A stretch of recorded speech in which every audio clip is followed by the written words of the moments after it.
this album signifies a starting point for the Who.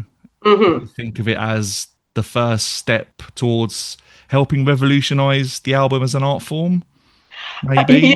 It's interesting because it came out in Britain the same day as Rubber Soul. But yeah, Yeah, I was which just going to say which that. is Yeah. yeah, and he talks about the difference between an album and a single that you're no one really cared about an album. Album was like what he said, something you got at Christmas, and it was really for true fans. But the single was the prestige product that everybody. I think everybody could afford a single. Maybe you had to wait for your grand to get you the album for Christmas, but I think Rubber Soul will be the one that actually transforms the rock purchasing product to albums. The emphasis will then become albums from then on there. So that's a really interesting thing that they both came out the same day.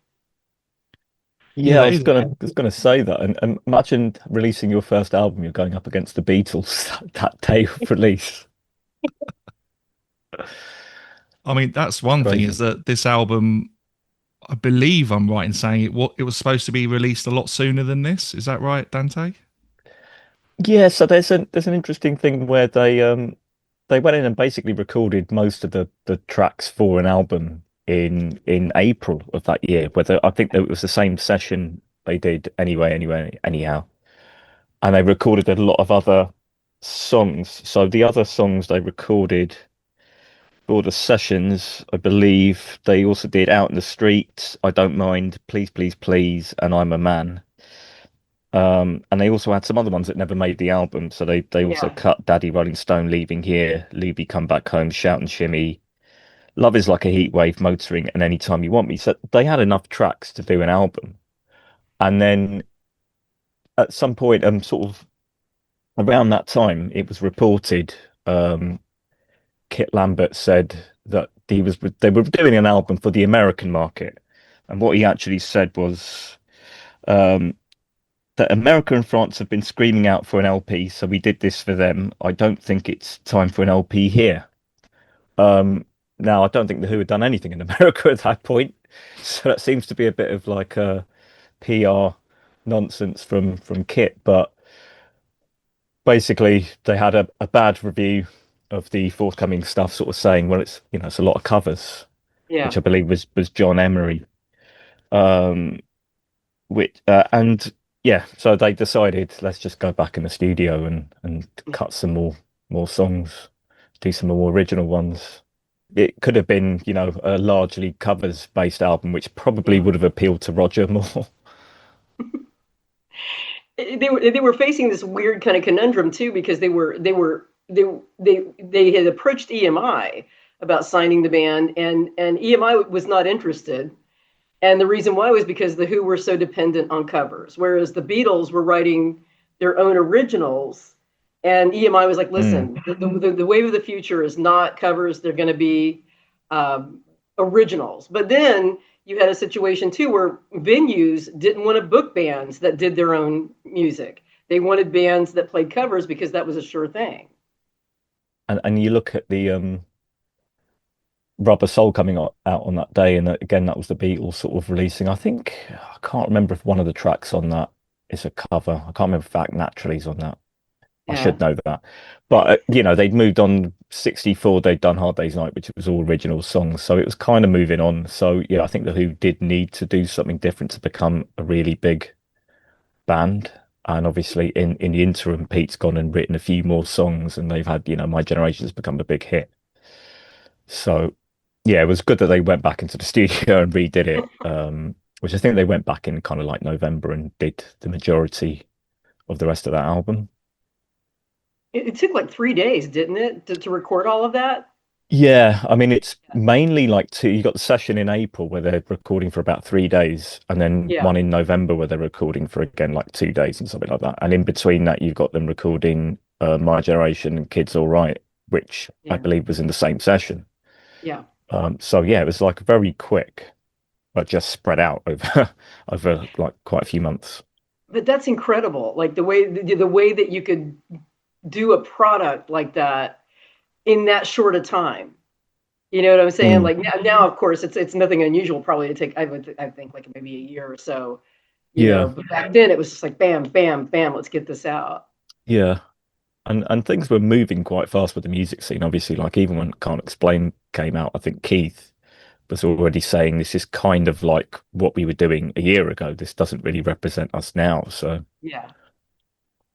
Yeah, it really is fascinating. And I'll say from the off, for me personally, I've got quite a few notes here from Chris Charlesworth's blog about this album. So shout out to Chris Charlesworth. um, yeah, see, yeah, I mentioned John Emery. I've got a quote here, which from Beat Instrumental magazine. And he says, before I even heard the songs, one thing that hit me slap in the face, the lack of originality and choice of material. Before going on to deliver a distinctly iffy verdict on most of the 8 songs he reviewed, which is what Chris Charlesworth added to that. But yeah, yeah, I kind of find it really interesting how Betts and myself have spoken about this in the previous episodes, but how Roger was kind of really wanted to go down that R&B / covers route and butting heads with Pete, who was writing original material, and I guess wanted to take it in that direction. I guess it's all part of that commission that he felt he had from the mods at the Goldhawk, I guess.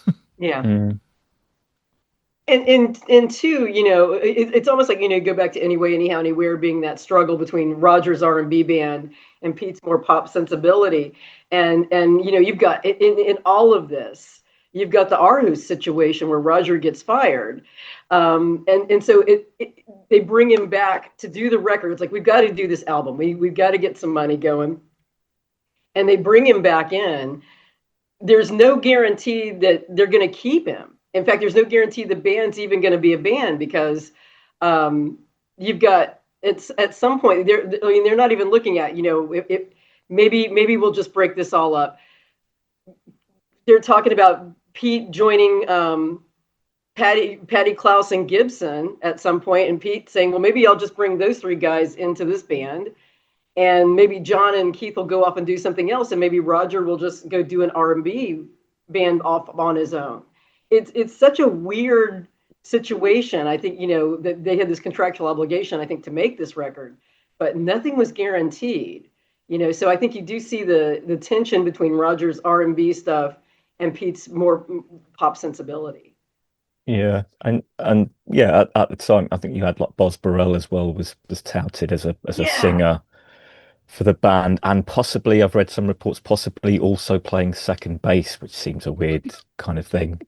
And then Yeah. and I can imagine that maybe, you know, Kit Lambert and Chris Stamp thought, well, this could be turned to like our advantage. We could manage like 3 bands instead of having one band.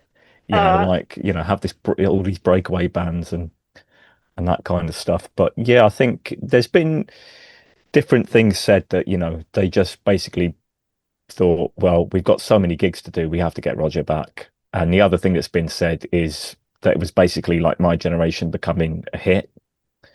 That's the point where they thought, well, we have to like reconcile and just go down this road, and it's going to be the Who with this lineup. Uh-huh. So I don't know what it really was, but it's a good thing. You know, it Oh was yeah, for teetering on the sure. edge there, you know. But we'll never see the alternate universe Who with Robert Plant singing. Yeah, Again, John and Keith Led Zeppelin, man. Let's, you know, I would love to have yeah. been what that would have been like. But these days, you could probably in a few years, or you know, maybe even now, you could probably type it into AI and it will come up with something. Oh no. Yeah. Oh God. I think it's worth burning down the rainforest for, don't y'all? I mean, I said it last time. I can't imagine Robert Plant singing Happy Jack. But I won't lie, I kind of want to hear it as No. well. Yeah. He probably would have changed the lyrics, so instead of being about Happy Jack, it would have been about a sort of goblin in Middle Earth or something. A goblin who lives on the Isle of Man. Yeah, would have been about Gollum. Yeah, Happy Gollum. But but yeah, I said at the start this was kind of a starting point for the Who. But I think as well, Dante, you could probably look at it as a full stop in some ways as well, because it it could be argued this is the end of their mod phase, Yeah. and yeah, I guess Yeah. that sort of that juxtaposition is quite interesting. There's that word "interesting" again, which comes up a lot, but Yeah, pretty much. I mean, it's funny because they do still have this mod association. Obviously, they Mhm. went back to that with Quadrophenia, but yeah, even by '66, they'd sort of moved on into more pop art, psychedelic. Yeah.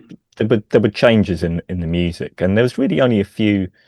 You've got kind of like Run, Run, Run is still got that R&B kind of thing. Call Me Lightning was like a very late sort of R&B track, but they kind of dispense with the R&B, like the typical mod stuff by the beginning of '66, really. As I was listening to the record, when you get to the R&B tracks, and Roger performs them fantastically. His voice just sounds so great, but you could almost feel like these mods dancing in this sweaty, dark basement venues and that kind of thing. You really do get kind of a window into that whole scene, especially the fights and turning up the heat and painting all the windows black and that Mm. kind of thing. You really feel it. Yeah, and it's got so much energy in it, and I Yeah. think like Shel Talmy did a really, really great job of capturing that. I think it's definitely their best sounding album up until Who's Next. Mm-hmm. Yep. And Yep. Glyn Johns was an engineer on My Generation and all the associated singles from it as well. Yes. So Yes. that man deserves a lot of credit, I think. And bless his heart, like we'll talk, with the substitute, talk about the lawsuit, but they dragged him into the middle of that lawsuit. And they basically said Glenn did everything. Shell just slept at the console, and Glenn's like, Yeah. that's not really true, guys, and you No, know I it. don't. you mentioned having an image of what the scene must have been like. Hmm. I kind of get that with the song "The Kids Are All Right." Yeah. I kind of think you can almost picture the characters in Quadrophenia dancing to it. Yeah. It is sort of proto quad. That was in my notes. I was like, this has so many echoes. Well, I guess Quadrophenia would have so many echoes of "The Kids Are All Right," you know. I And God, agree. it's a Pete song, isn't it? Like, I got to go find myself. I've got to, I got to work out my identity, and that kind of thing. It's such a Pete song. Yeah, I mean, who else would have written a song like that at that time? Right. I think I wrote in my book as well that like that could almost be the character of Jimmy Yes. singing that song. That could almost be from his perspective. It's like the whole sort of quadrophenia concept and the character of Jimmy and everything does seem to spring from that song. So it is good that they feature a little clip of that in Quadrophenia. Yes. Yeah, it kind of makes perfect sense, doesn't it? Yeah, And it's great that there's that through line to from the early stuff to later material, which I guess it could be easily missed in some ways. But yeah, and it's I know only last, an 8 year period. It's crazy, really. yeah, that's it. And another thing I made a note of from Chris Charlesworth's blog, going back to just what things were like in the band at this time. Um, Chris Charlesworth spoke to Pete Townsend in 2002 and asked him what his memories were of this period. And I've written down the quote. So Pete said, "They're all bad, I'm afraid." I felt rushed and the songs felt unpolished. The sessions were short. I spent far longer on my home demos. The atmosphere in the band was not great at the time either. We were still young, but I lived in a different world to the others. I socialised with the small faces and old art school buddies, and on the road survived mainly by taking pet pills. And that kind of just paints that picture of, yeah, things aren't harmonious Yeah. in Who It, world it, at this To, time. to be and what's fair, probably yeah. 90% of that would have been applicable at any time in their career. Well, what's interesting to me is that they talk about Pete said it was such a miserable experience and all that kind of thing, and I don't think John had terribly good memories of it either. But Tommy said it was awesome. I don't know if he's being diplomatic about the situation or what, but he really enjoyed it, and he really kind of enjoyed working with the Who. Except that I know at one point he said that he worked with John for quote a year and never heard the guy speak, and I was like, well, that might have been a tip off, Shell. I don't know.